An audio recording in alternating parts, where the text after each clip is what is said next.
Greetings, everybody. I'm delighted to be here today with all of you at this very interesting conference. And I would like to discuss the evolution of the sustainability reporting. This is the topic that is very much around us today. There is a lot of focus on what is taking place in different spheres associated with the sustainability reporting. And I think that it is important for us to take a step back and just review how did we get here. So the initiation of what has become sustainability reporting in our current understanding dates back to the 90s, when social society, NGOs, and other stakeholders started calling certain companies to disclose information related to the impact that their activities have on the environment, on the social issues. So this was particularly relevant in some industries, such as chemical industry, for example, or oil and gas industry. And as this information started shaping up, the first important step in creating pathway to what has become sustainability reporting in the way we think of it today, in my view, was the establishment of the GRI, Global Reporting Initiative, in 2000. Another important factor that contributed to the evolution of sustainability reporting was sustainable investing movement, which also started picking the speed a couple of decades ago, and with the initial focus on socially responsible investing. However, and in the beginning of this process, this really was focused on the exclusion of certain activities from the investment processes. However, as this became more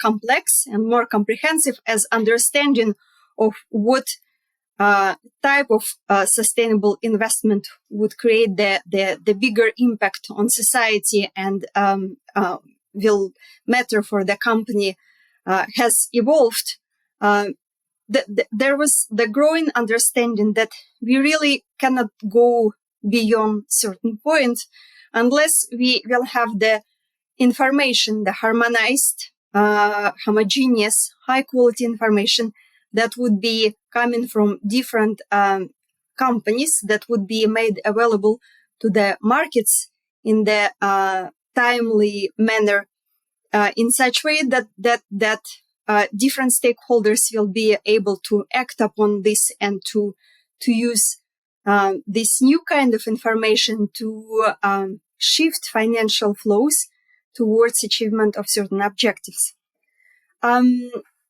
I also would like to mention that in parallel with these developments that have been primarily driven by the private sector, there have been certain developments in the public sector, although not that many. However, it is worth mentioning the case of South Africa, which has had the famous King reports, King 1, King 2, King 3, and in 2010, around 2010, the Johannesburg Stock Exchange actually incorporated requirement into their listing requirements for the companies to disclose information, not only financial information, but information that would be consistent with the requirements of the King 3 report. So that gradually brings us to the 2015, 2017, where we find ourselves in the situation with a number of different initiatives trying to address this gap that has become quite evident, absence of the harmonized, high quality, potentially auditable, non-financial information focused on different areas of sustainability.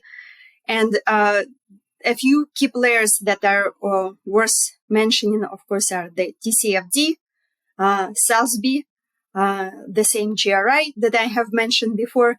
And we have the situation where companies try to enhance the quality of the non-financial information that they disclose using these different frameworks, with a few of them really picking up a lot of speed and gathering significant following. And once again, probably TCFD and SASB would be the ones that are most remarkable in this way. However, this situation still was suboptimal in a way that these different frameworks, these different guidelines meant that companies would produce very different scope and quality of information that would be very difficult at times to compare. So there was a growing understanding that we really needed to somehow find a way to bring these different streams together. And this indeed has been a very challenging task. I have been engaged in this work for a good number of years, more than I probably should disclose, but more than 10 years. And while we have always hoped that there would be such day when we will have one single set of standards, we also were very cognizant of the difficulties that usually accompany this process. However, come 2019, 2020, and a few things have taken place which actually made this convergence of different initiatives possible. And among the key factors that have played a very important role, I would first mention the major global development, such as appreciation of the urgency of climate action that of course was propelled by the Paris Accord in 2015. However, in 2019 and 2020, the urge to act became tangible, and big part of the climate action, of course, is linked to the capacity to unlock the major financial flows at the level of markets, portfolios, and projects that would support this kind of activities. And when it comes to the market level flows, markets function on information. So designing standards that would enable preparation of this information, it became really imperative. Another contributing factors would include first the serendipity of a good group of people coming together and working on these issues. And here I would like to mention the very important role that was played by the IMP, Impact Management project, that was led by Clara Barbie, who did a fantastic job behind the scenes, helping to bring together a few key stakeholders who are now a big part of this process. So a big part of the debate was who should own these new standards, who has the right processes, experience, legitimacy to lead this process going forward. And after extensive consultations, the decision was made, the consensus has been reached that the IFRS Foundation would be the most appropriate place. And in my view, it indeed is the best place to house these standards. So what we then saw happening in 2021 at COP26 at Glasgow was the announcement of the intention of the IFRS Foundation to establish the International Sustainability Standards Board. Of course, this decision has been made based on the extensive public consultations. Actually, there were two public consultations that were conducted by the IFRS Foundation. There were also many bilateral important factor that I think has contributed to the success of this was that in 2021, we had the situation where the UK, United Kingdom, both chaired the G7 group and was preparing the COP26 process.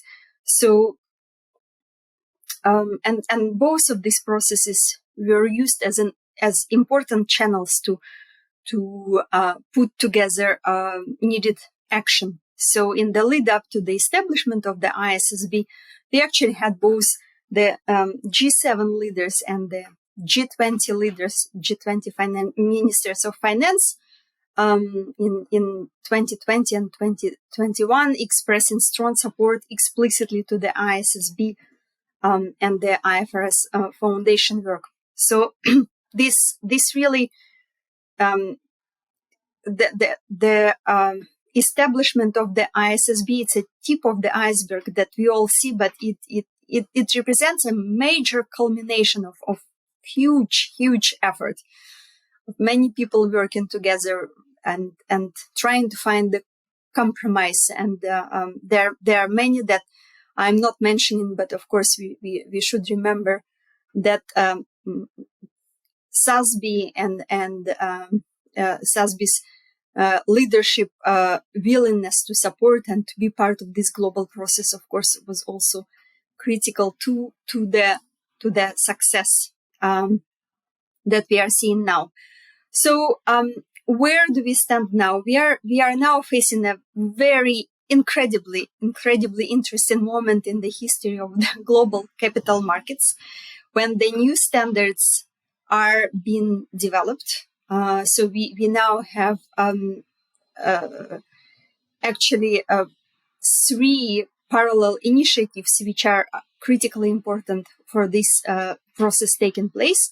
First, the ISSB just concluded the public consultations focused on the first 2 standards, the general sustainability disclosure standards, which establishes the framework for the future reporting, sustainability reporting, and the climate-related financial disclosure standard draft, which is very extensive, which has a very significant scope that covers many new concepts that, of course, companies and the other stakeholders will have to learn how to understand and how to disclose in such a way that it will offer meaningful information to the markets, to the different groups of stakeholders.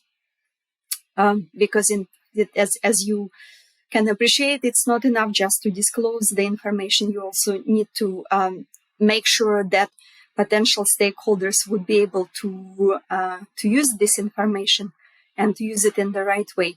In parallel, also the European Commission, the standard setting body of the European Commission, EFRAG, has published a large number of draft sustainability reporting standards that take a slightly different take on how sustainability information should be disclosed as compared to the global baseline standards advocated for and designed by the ISSB. So in case of European standards, we are looking potentially at disclosure, including double materiality. And in parallel, the US Security Exchange Commission has concluded the public consultation on the climate-related disclosure.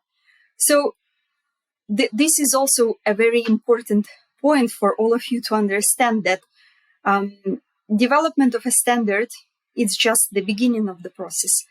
To really enable this change at the level of the markets and to shift the capital in a certain direction, to change the way the capital is priced by using not only financial but also non-financial information, you need to change the broader ecosystem that support functioning of the global capital markets. And that would include development of the new taxonomies, that would also include adjustment of the credit rating methodologies. It would require development of the new assurance standards, because the new information is supposed to be, the general recommendation is that it would need to be audited, and we still do not have the auditing standards focused specifically on this area. Also, if you think about the companies which are supposed to prepare this information, there is, in the current setup, there is not one single person who would be able to prepare this kind of information.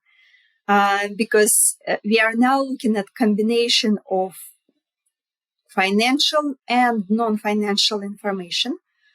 And non-financial sustainability covers a wide range of topics, so you would need to have a few different experts contributing to the preparation of this information. So we are actually looking at the emergence of the entirely new profession.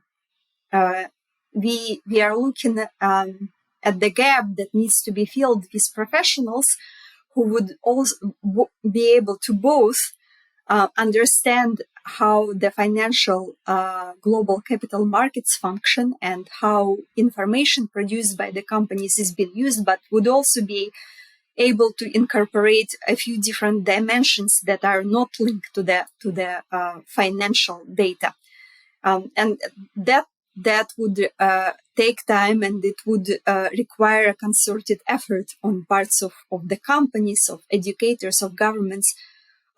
Finally, also, it is important to remember that the new standards, and now I'm primarily referring to the global standards developed by ISSB, will have to be, individual jurisdictions will have to decide how are they going to be used, whether they will be mandated for certain types of companies who will have to comply with their requirements, also whether the individual jurisdictions will adopt or adapt these global baseline standards.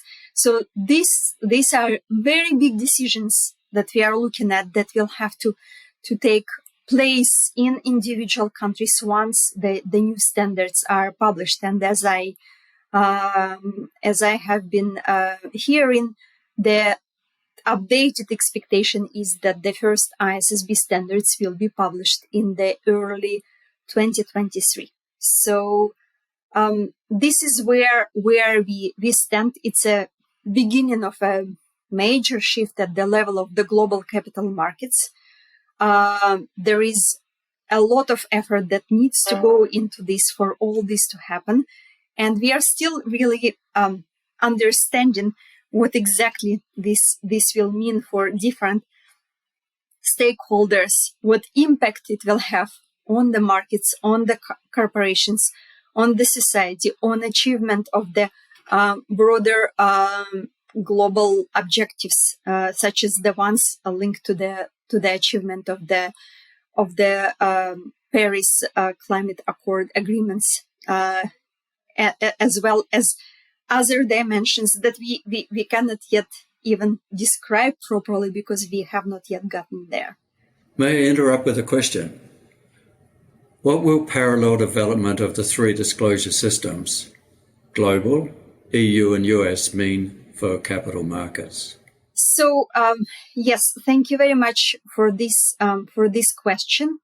And indeed, as I mentioned, we now observe three parallel processes taking place, and they are led by very important stakeholders, by very important jurisdictions, the EU, the US, and then the global process. I would also mention that we, in acknowledgement of the importance to align these processes to the extent possible, the IFRS Foundation has convened a group of the regulators representing 4 or 5 major economies that are working very closely together, trying to assess exactly this issue, what development of standards that are aligned but still slightly different can mean for their jurisdictions and what it can mean for the capital markets. And to put this in perspective for you, we are in a place where potentially in 2-3 years, once these standards will be developed and they will be adopted by different jurisdictions, we may be facing a situation that the same company located, let's say, in one of the emerging economies that would be looking for for raising capital in one of the major global capital markets, would it be New York, London, Paris, or any other place, they actually would need to incorporate as part of their decision on where to go and where to raise this capital, the requirements, the sustainability reporting requirements that are different from jurisdiction to jurisdiction. Many people are asking whether this potentially could skew the volume of the capital flows going through different stock exchanges. I would say that it is probably too early to to guess what this would mean,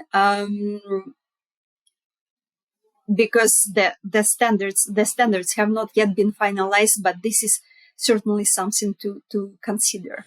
Well, as we embark on this process, where do you see the biggest challenges? Knowledge, capacity, gaps? Yes, thank you. So the question about the biggest challenges, knowledge and capacity gaps, is a very important one, because as I mentioned earlier, development of the standards is just the first step. And it is not enough to develop a perfect, beautiful standard that combines many important and complex concepts in such a way that the result would help us make decisions with this new information in mind. Ultimately, success of this process would be defined by companies and governments' capacity to implement requirements put forward by these standards. And I say governments because we also have the IPSAB, International Public Sector Accounting Standards Board, currently looking into the ways of potentially developing a similar set of standards for the public sector. So as I mentioned earlier, training the staff that would be able to produce this information in the companies is one particular area of focus. And we still don't even have many university programs that are capable to prepare the future employees, it's difficult even to say how exactly these kind of specialists are going to be called going forward. But maybe this is one of the areas where your group, the group that is attending this particular conference, could help, is to develop the training programs that will build the capacity within the sector. We also would need to train the government employees. Would it be regulators? Would it be the policymakers? Because they also need to understand what is all this about as they're setting the new processes. And finally, we would need to train the general public in such a way that they would understand. And by general public, I mean a very wide group of different stakeholders, including the civil society, including academia, including the others, in such a way that they would be able to use this information in the right way. Well, how could different partners work together to optimize results? So this final question, how could different partners work together to optimize results, is also a very important one. And I'm sure that IFRS Foundation and the other key stakeholders with whom they are engaged are spending a lot of time thinking what could be done in this area. We already have a few very strong and important partnerships, such as partnership between IFRS Foundation and IOSCO. I mentioned earlier that different standard setters actually really had to come together and to form the partnership to make all this happen. And the IMP Impact Management project was essential in making this happen.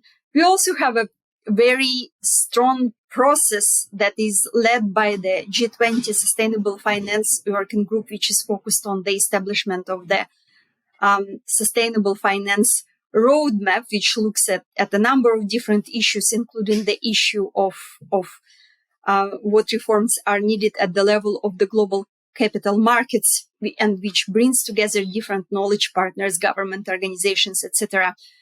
I would add to all this that hopefully going forward, there will be a stronger focus on looking for partnerships that will help to support the implementation of the new standards, especially when it comes to the emerging markets and developing economies, which clearly will need to have a lot of hand-holding, a lot of technical support. And this is where we need to combine resources, both technical and financial, to reach the best results. Well, thank you very much.